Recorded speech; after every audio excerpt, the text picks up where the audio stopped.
So sê die Here, die koning van Israel en sy losser, die Here van die leerskare, ek is die eerste en ek is die laaste en buiten my is daar geen God nie. Geliefdes, genade, barmhartigheid en vrede van God ons Vader en Jesus Christus ons Here, deur die kragvolle werking van die Heilige Gees. Amen. Gemeente, kom ons sing by Psalm 84. Ons sing daar die eerste en die derde vers tot eer van die Here.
Geliefdes, na die wet dan sing ons gesang 279 vers 4 en dan na die geloofsbelijdenis die 5de vers daarvan gesang 279. Ons gaan eers luister na die wet van die Here soos dit vir ons hier in Eksodus 20 opgeteken staan. En so voor ons dan hier aan die nagmaaltafel gaan aansit en dan luister ons na die wet, in die sin daarvan, die wet ontmasker ons, ontbloot ons elende, ons sondes. En dan die Heilige Gees wat vir ons dring, om eintlik maar om nederig soos bedelaars na Christus te gaan, na sy verlossing, om sy verlossing aan te gryp, om dan ook dankbaar te wees oor sy verlossing. En selfs ook dit, hierdie dissipline van die wet, laat vir my en jou ook uitsien na Christus se wederkoms, wanneer hy 'n einde maak aan hierdie onvolmaakte, hierdie onvolkome. Kom ons luister, wat vra die Here van ons hier in Eksodus 20. Toe het God al hierdie woorde gespreek en gesê, ek is die Here jou God wat jou uit Egipte land uit die slawehuis uitgelei het. Jy mag geen ander gode voor my aangesig hê nie. Jy mag vir jou geen gesneede beeld of enige gelykenis maak van wat bo in die hemel is, of van wat onder op die aarde is, of van wat in die waters onder die aarde is nie.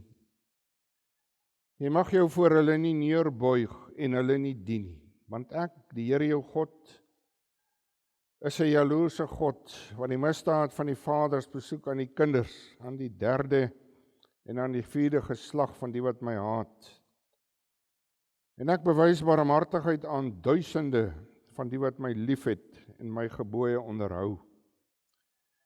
Jy mag die naam van die Here jou God nie uitelik gebruik nie, want die Here sal die een wat sy naam uitelik gebruik nie ongestraf laat bly nie. Gedenk die Sabbatdag, dat jy dit heilig. 6 dae moet jy arbeid en al jou werk doen, maar die 7de dag is die Sabbat van die Here jou God. Dan mag jy geen werk doen nie, jy of jou seun of jou dogter, of jou diensknegt of jou diensmaagd, of jou vee of jou vreemdeling wat in jou poorte is nie. Of want in 6 dae het die Here die hemel en die aarde gemaak, die see en alles wat daarin is, en op die 7de dag het hy gerus. Daarom het die Here die Sabbatdag geseën en dit geheilig. Eer jou vader en jou moeder, dat jou dae verleng mag word in die land wat die Here jou God aan jou gee. Jy mag nie doodslaan nie, jy mag nie egbreek nie, jy mag nie steel nie, jy mag geen valse getuienis teen jou naaste spreek nie. Jy mag nie jou naaste se huis begeer nie, jy mag nie jou naaste se vrou begeer nie, of sy diensknegt, of sy diensmaagd, of sy os, of sy esel, of iets wat van jou naaste is nie.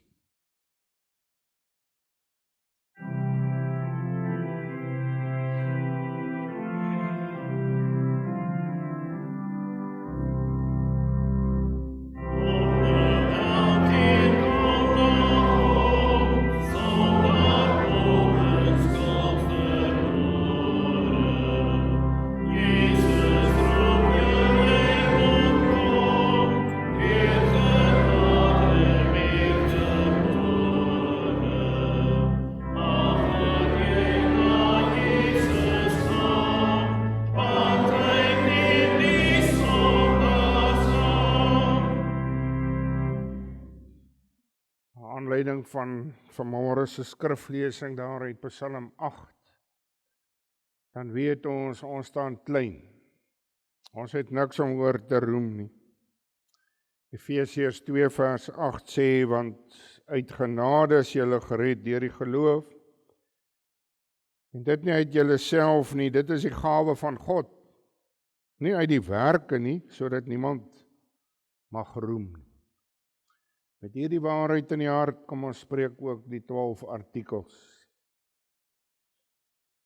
Ek glo in God die Vader, die Almagtige, die Skepper van hemel en aarde, en in Jesus Christus, sy eniggebore Seun, ons Here, wat ontvang is van die Heilige Gees, gebore uit die maagd Maria, wat gelei het onder Pontius Pilatus, gekruisig, gestorwe en begrawe is, en ter helle neergedaal het, wat op die 3de dag weer opgestaan het uit die dode, opgevaar het na die hemel en sit aan die regterhand van God die Almagtige Vader, van waar hy sal kom om te oordeel die lewende en die dode.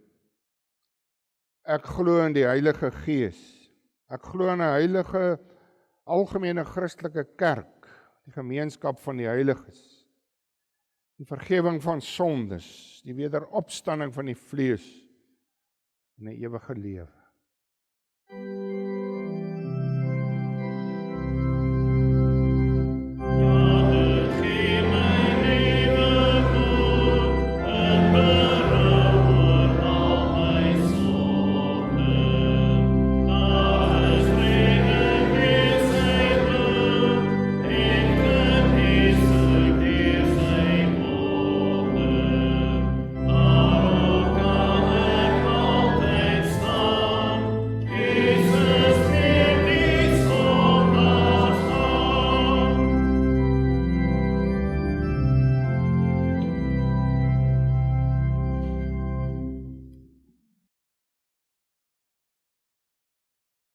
Geliefdes, ons luister na die woord van die Here, daar uit die Ou Testament natuurlik, Psalm 8, baie bekende Psalm.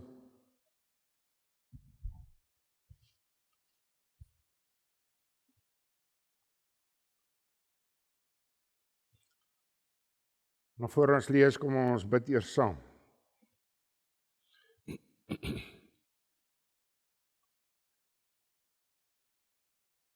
Here God, U die almagtige, alwyse, alwetende. U gedagtes, U dade, ja Here, U weer ver bo kan die van die mens. Dis ondeurgrondelik, onnaspeurlik. Ja Here, dan staan ons verbaas as die kleine swakke mens in 'n wêreld waarin ons leef, homself so hoog aanskryf, homself probeer gelykstel met U. Daarom vra ons Here dat U deur die Gees, deur die woord en Gees vir ons altyd sal dring tot nederigheid. En dis hoe ons vanmôre voor U wil kom. En besonder as ons ook hier aan die nagmaaltafel gaan aansit, om werklik te besef ons is nietig, ons is sondaar mense, ons verdien eintlik niks. Maar ons kom Here ook in dankbaarheid om dankie te sê vir die wonderlike genade. U wat ons red uit die kloue van die hel. Dit alles alleen ons hemelse Vader deur die Seun Jesus Christus wat vir ons in die kruishout gesterf het. Wat sy bloed gestort het, sy kosbare bloed. En daarom Here, kom ons vanmôre ook in blydskap, dankbaarheid voor U, as ons hier opkom na U huis toe. En so Here, weet ons en weet U en ken U ons. U ken ons harte, ons gedagtes. U weet van ons bekommernisse, ons kwellings in hierdie ou lewe. U weet van ons swaar kry, ons hartseer, dalk ons alleen wees. U weet werklik van ons siektes. U weet van ons, ja Here, wat ouer word. Ons sien ook die erosie van ons liggame. Stadig maar seker. Maar dankie dat ons ook weet, al vergaan die uiterlike, nogtans word die innerlike dag na dag vernuwe. En dis hoe wonderlik U met ons werk. Ja Here, U weet alles van ons. U ken van ver ons gedagtes, nog voordat ons enige woord kan spreek. Ons dankie Here vir die reën, en dalk sê ons vanmôre, maar dit is so min. Maar Here, ons wil vir elke druppel wat daar val, dankie sê, want ons verdien niks daarvan. U wat reën en son gee oor regverdiges en onregverdiges. Dit spreek so van U genade en U liefde vir ons. Here, ons vra vanmôre dat U werklik hierdie woord in elke hart sal seën. Dat elkeen wat vanmôre is hier ook deur die woord en Gees verkoop sal word. Geestelik daardeur sal groei om vrug te dra. Dit alles tot eer en verheerliking van die groot naam. Ons dankie in die naam van Jesus Christus ons Here. Amen.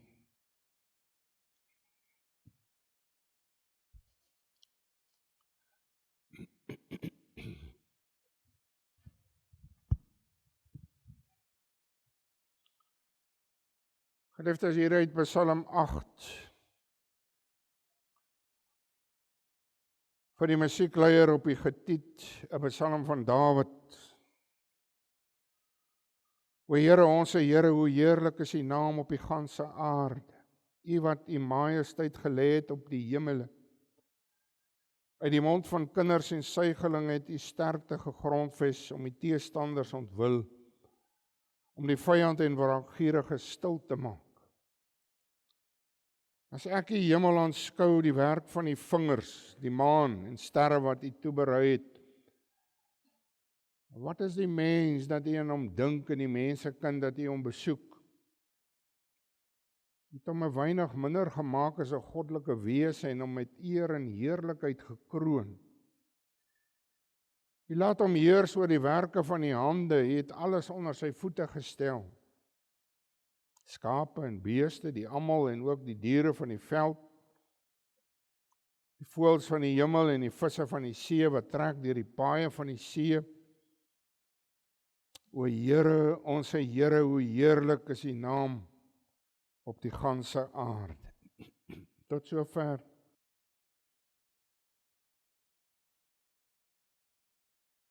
Ons teksvers vanmôre daar, vers 5. Wat is die mens dat U aan hom dink en die mensekind dat U hom besoek? Maar die besoek natuurlik die betekenis van omsien, omgee.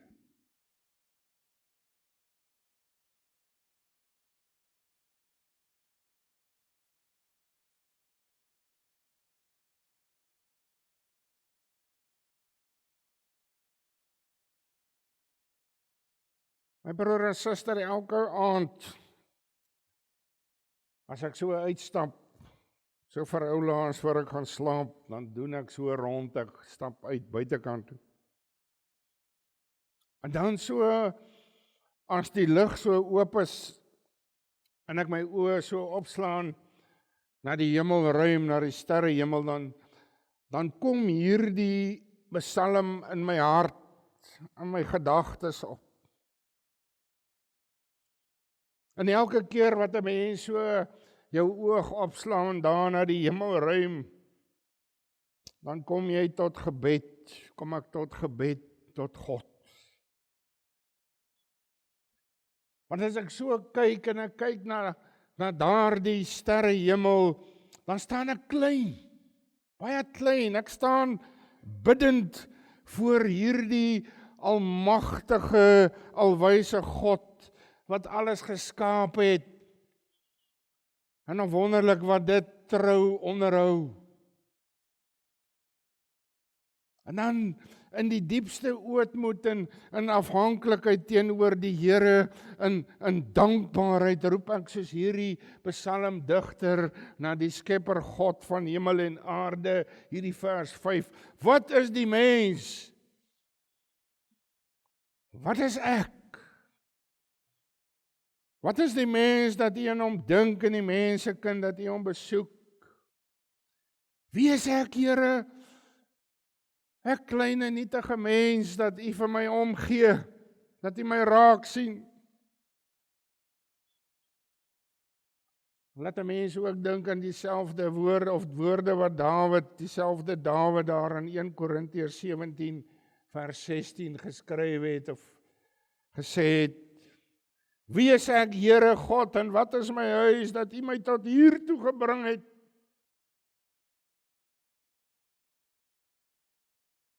My broer en suster, God, wat in sy liefde en sy genade so goed bedoel het met die skepping van die mens.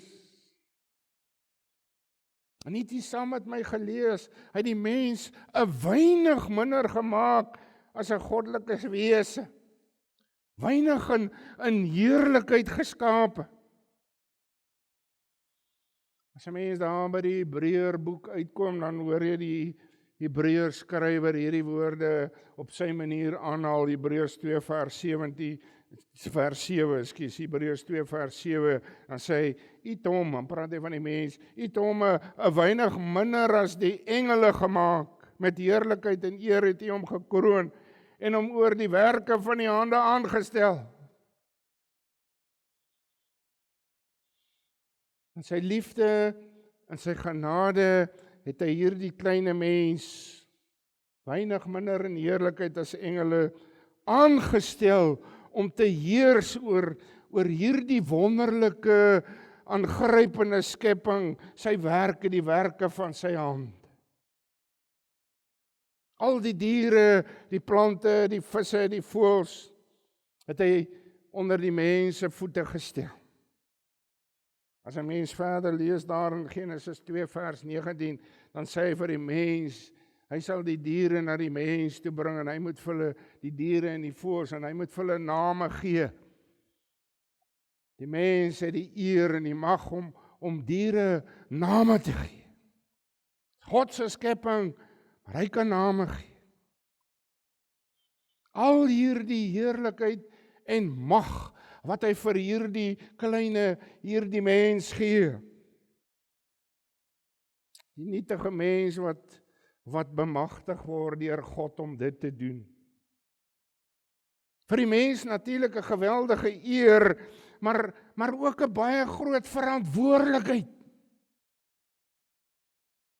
En die belangrikste, die feit is steeds dat die mens hierdie heilige Skepper God moet eerbiedig, hom aanbid, hom respekteer as die een wat die hoogste gesag het, die oppergesag. Dis net hy wat die opperheerskappy voer. Om te weer die engele en mense en die ganse skepping buig voor hierdie almagtige God. My broer en suster, en die mens kan net hierdie rentmeesterskap behartig.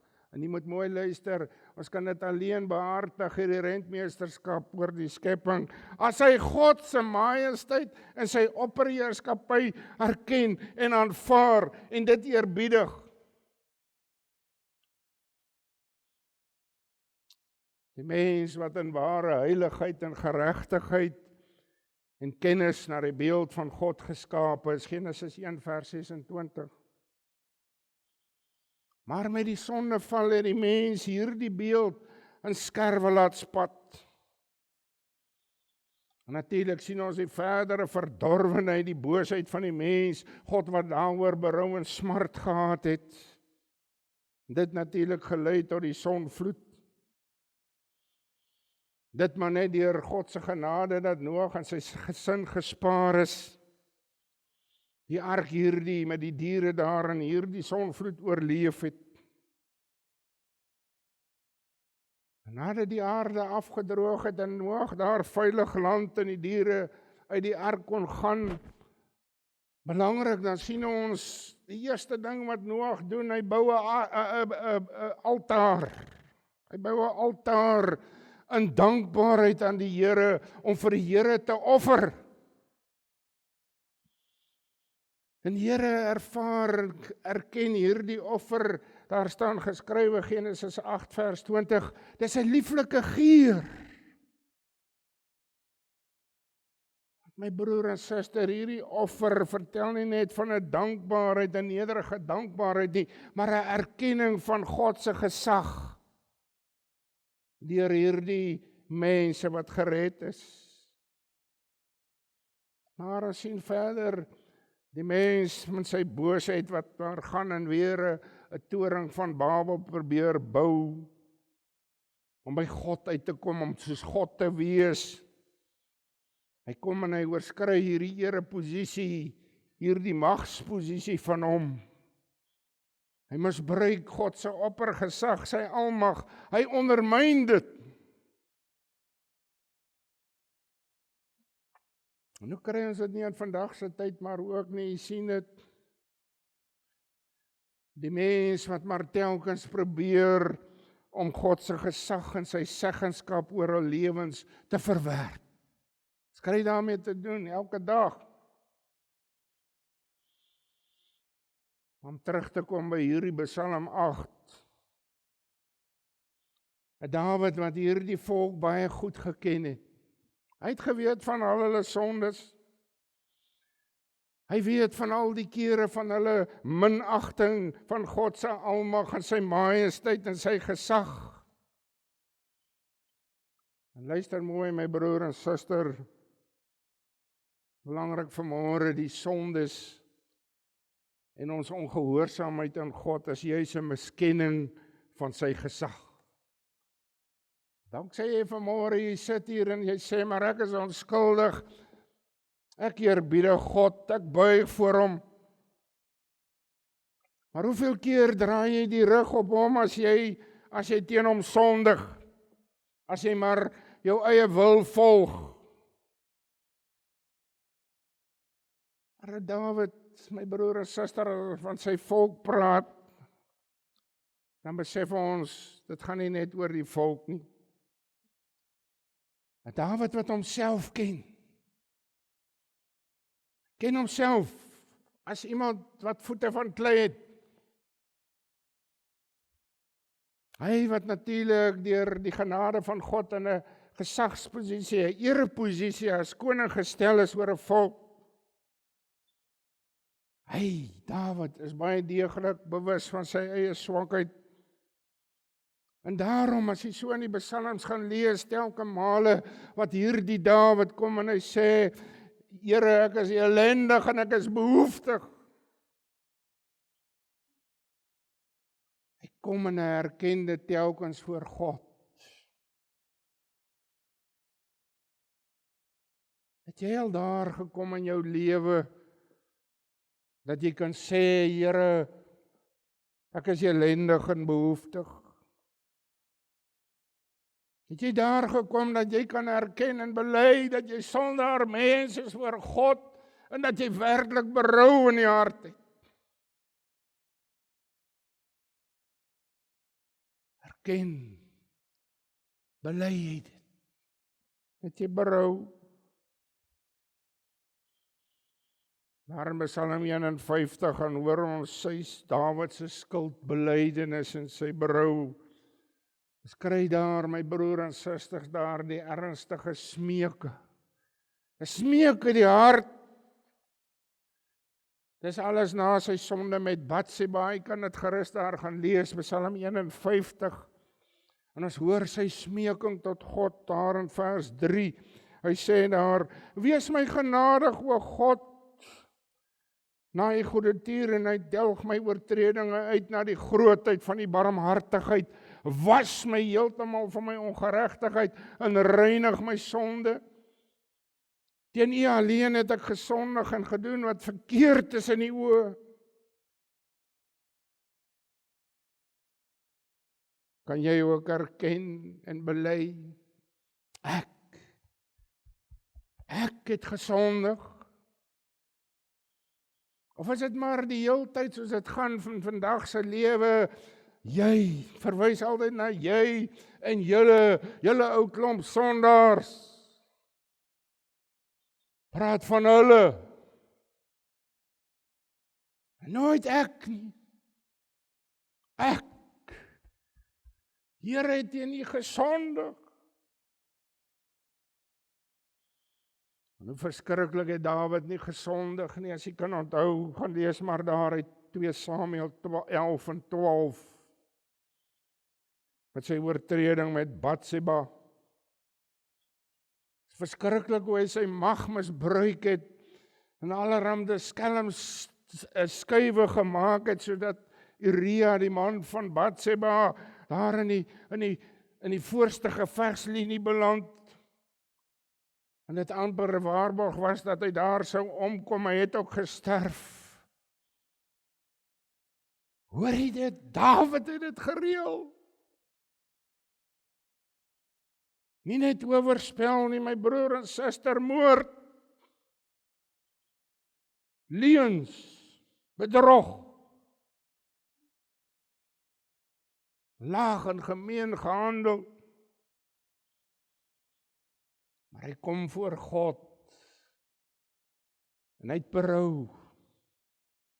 Ek, Here, het teen U gesondig.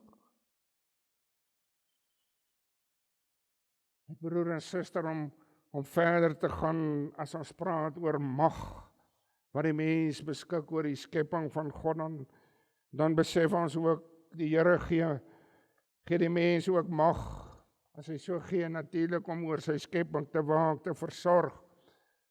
Maar hy gee ook as Hy gee dit ook aan regerders, daardie mag.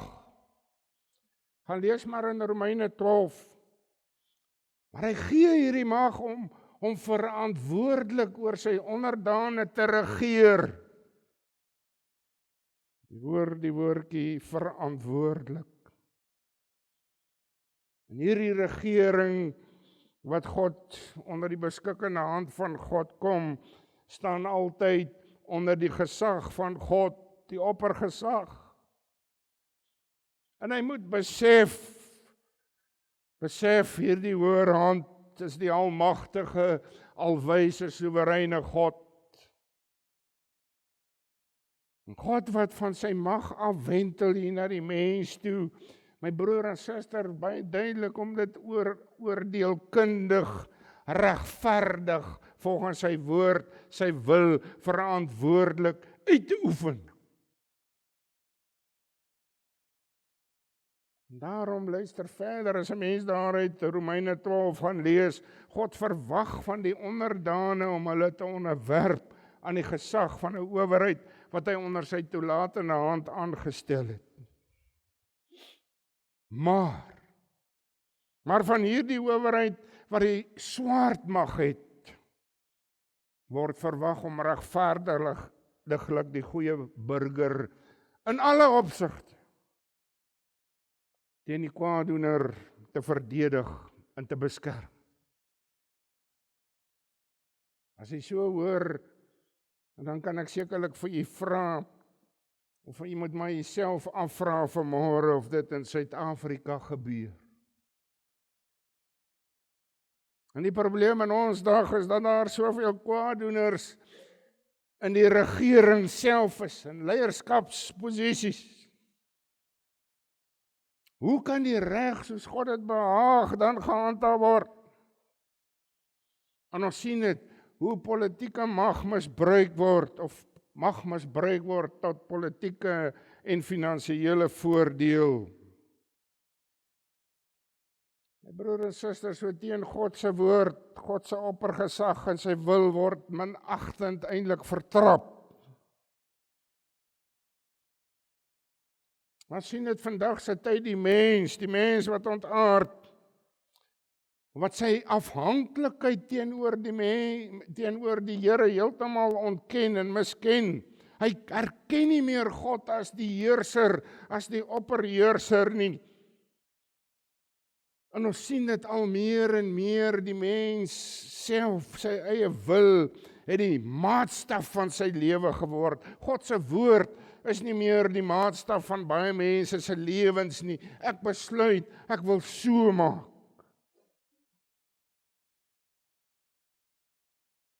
Hoor jy dit? Dalk is jy self skuldig.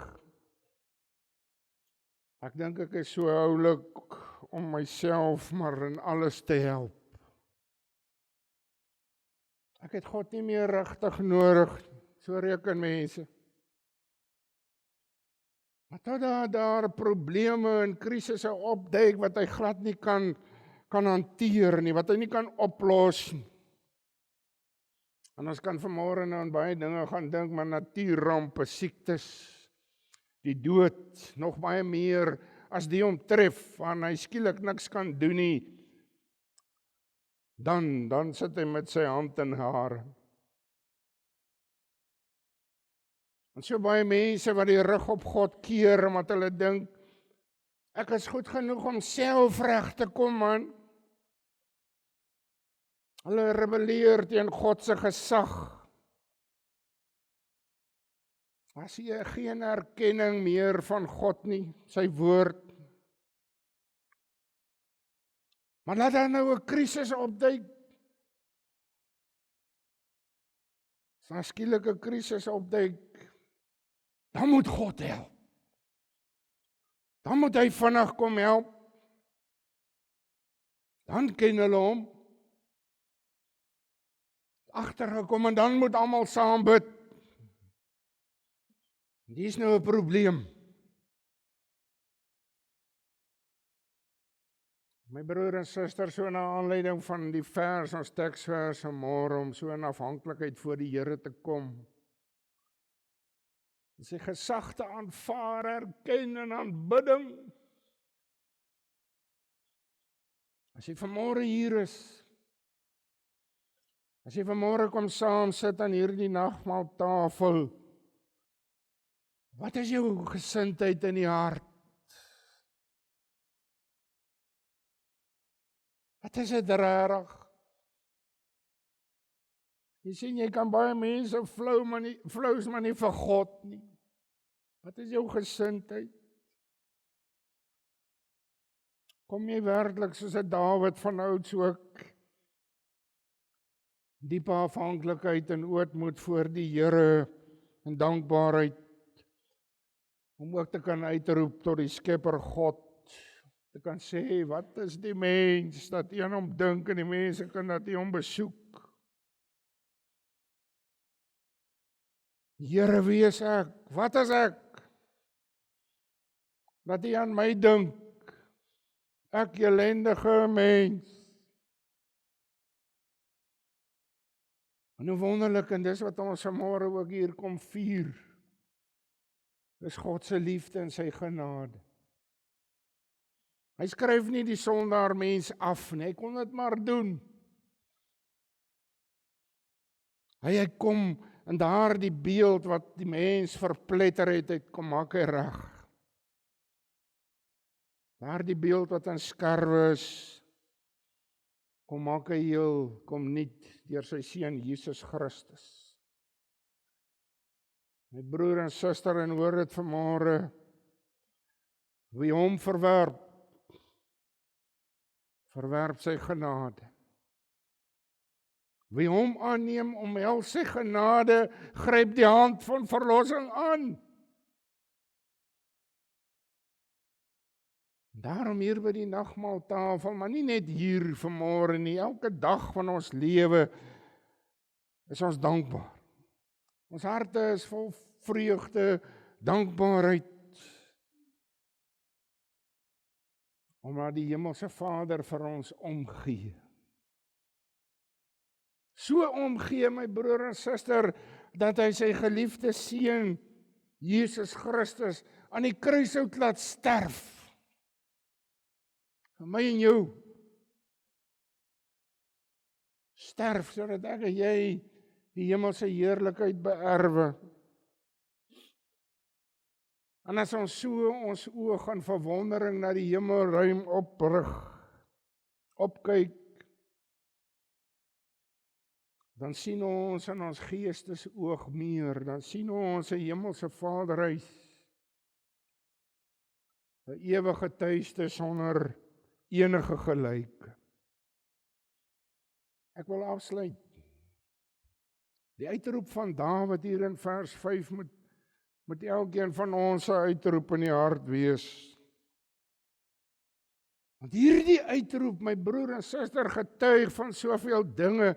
Dit getuig van 'n erkenning van God as skepper van alles en almal.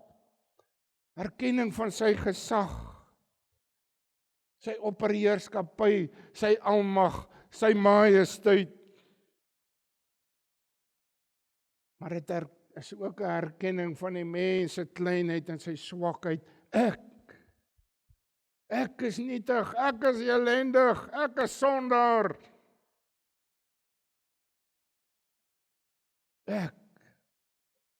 En sonder U, Here, is alles te vergeef.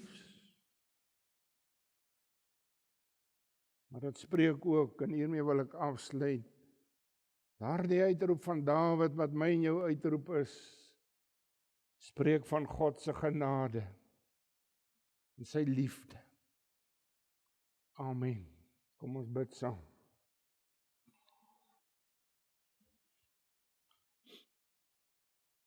Here God, ons staan klein voor U. Maar dankie dat U nie ons weggegooi het, dat U steeds vir ons nader bring, dat U lief is vir ons, omgee vir ons, en dat U Seun Jesus Christus in ons plek laat sterf. Ons loof en prys U in sy naam. Amen.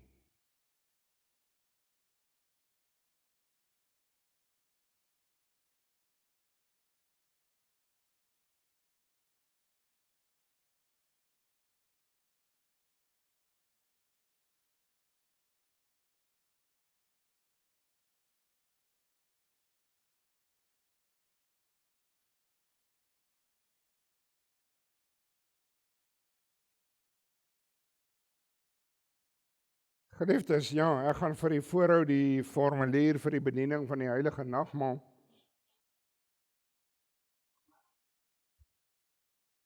Die instelling van die nagmaal, die Heilige Nagmaal is deur ons Here Jesus self ingestel. En Paulus sê daar in 1 Korintiërs 11 die volgende, want ek het van die Here ontvang wat ek ook aan julle oorgelewer het, dat die Here Jesus in die nag waarin hy vir ons brood geneem het, en nadat hy gedank het, het hy dit gebreek en gesê, neem, eet, dit is my liggaam wat vir julle gebreek word, doen dit tot my gedagtenis. Net so ook die beker na die ete met die woorde, hierdie beker is die Nuwe Testament in my bloed. Doen dit, so dikwels as julle daaruit drink tot my gedagtenis. Want so dikwels as julle hierdie brood eet en hierdie beker drink, verkondig julle die dood van die Here, totdat hy kom. Die wese van die nagmaal is 'n verbondsmaaltyd. Hier word die verbintenis tussen Christus en sy gemeente telkens weer bevestig. En as verbondsmaaltyd het dit ook die volgende betekenisse. Eerstens is die nagmaal 'n gedagtenismaaltyd. Waaraan dink ons as ons hier aan die tafel gaan aansit? Die Here het by die instelling daarvan gesê, doen dit tot my gedagtenis. By die gebruik van die brood en die wyn roep die gemeente om die hele lydensweg van Jesus Christus voor die Gees. Hoe hy sy lewe gegee het, hoe hy die lydensbeker leeg gedrink het, hoe hy van God verlate was, en ook uitgeroep het, my God, waarom het U my verlaat? Sodat ek en jy nooit deur God verlaat sou word. Maar my broer en suster, hierdie nagmaal is ook 'n waarborg, waarvan? So seker is wat hierdie brood voor ons oë gebreek en hierdie beker aan ons gegee word en ons het met die mond eet en drink, so seker het ons deel aan Christus sy sterwe en opstanding. Hierdeur waarborg hy sy soenverdienste vir ons so volledig, asof ons self voor God gestaan het, self die straf vir die sonde gedra het, self daarvoor gesterf en opgestaan het, en self ons geregtigheid voor God verwerf het. Maar hierdie nagmaal is ook 'n gemeenskapsmaaltyd. Gemeenskap met die Here Jesus en met mekaar. Die nagmaal verbind ons met sy dood en help ons om in gemeenskap met hom te lewe. Deur die Heilige Gees is Christus in die nagmaal by ons teenwoordig. Verder word ons deur die Gees ook met mekaar as lede van een liggaam in broederlike liefde verbind. Wonderlik. Hierdie nagmaal is ook 'n verwagtingsmaaltyd. Waarna sien ons uit? Wat is ons toekomsverwagting? Ons verkondig by die nagmaal ook ons toekomsverwagting. Ons het in die feesmaal die versekering dat die Here Jesus een met ons is. Tog sien ons as bruidskerk ook uit na sy wederkoms. Belangrik. Hierdie nagmaal is ook, soos ek in die preek ook gesê het, spreek van blydskap, van vreugde. In die nagmaal spreek die tekens van brood en wyn wel van die lyding en sterwe van Christus. Nogtans staan die nagmaalsviering nie in die teken van rou en droefheid nie. Dit is 'n vreugdefees. En ten slotte is dit natuurlik ook 'n dankbaarheidsmaaltyd. Ons dank Christus met ons hele wese. Dis ook ons ernstige voorneme om uit dankbaarheid ons lewens opnuut aan God te wy. En ons doen dit met opregte liefde van hom en ons naaste. Die boodskap en vrug van die nagmaal. Christus het ons beveel om die nagmaal te vier. Wanneer ons dit doen, verseker die Heilige Gees ons van twee uitsonderlike waarhede. Jesus Christus het vir ons sondes gesterf en in die geloof word ons so met hom verenig, asof ons self alles gelei het en die skuld voor God ten volle betaal het. Verder voed Christus deur die nagmaal ons siele vir die ewige lewe. Hoe berei ek my voor vir die nagmaal? Ek glo u dit reeds al al lank al begin doen, maar dis nooit te laat nie. Die Here gee vir ons geleentheid. Hoe berei ek voor? Aangesien ons begeer om die seën van die nagmaal te ontvang, is dit nodig dat elkeen homself, haarself vooraf eerlik sal ondersoek, sodat hy of sy nie 'n oordeel oor homself of haarself eet en drink nie.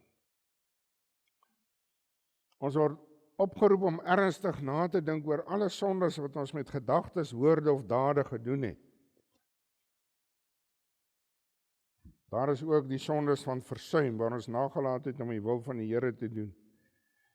Hierdie selfondersoek moet ons bring tot opregte berou voor die Here.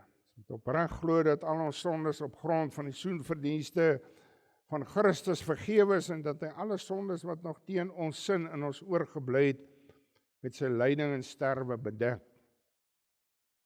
Ons moet ons ernstig voorneem om voortaan met ons hele lewe dankbaarheid in die Here te bewys deur 'n ware liefde tot hom en ons naaste te lewe. Daarom my broer en suster, moet daar 'n ernstige begeerte wees dat die Here ons geloof ook by hierdie nagmaal sal versterk.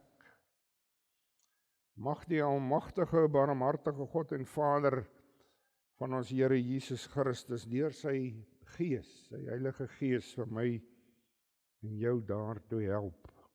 Amen.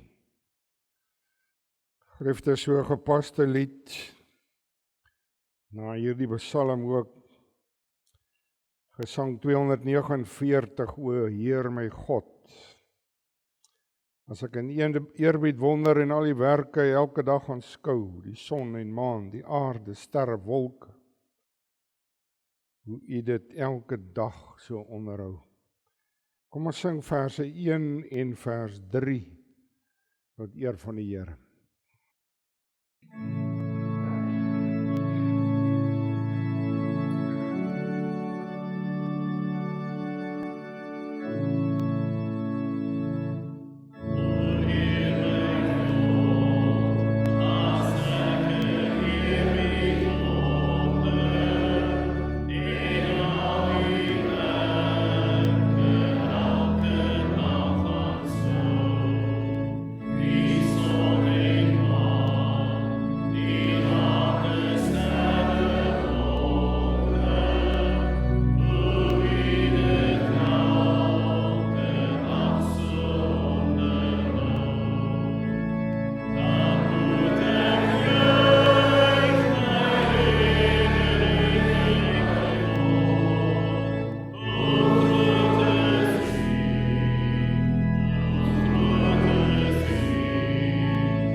Die genade van ons Here Jesus Christus, die liefde van God ons Vader en die gemeenskap van die Heilige Gees bly met u almal. Amen.